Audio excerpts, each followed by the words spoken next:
ઘણી આઈ કરો ધામ ધૂમ તૈયારી મહેમાન પારુણા આવશે મારી શુભ ઘડી આઈ કરો ધામ ધૂમ તૈયારી મહેમાન પરોણા નાથ આવશે અમારી હે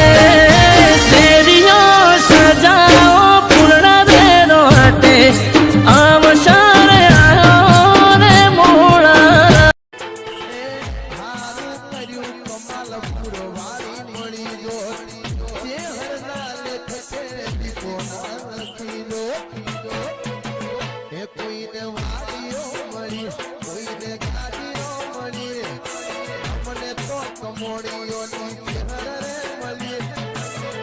પંકજ ચહેર મારા ભાગલે પડી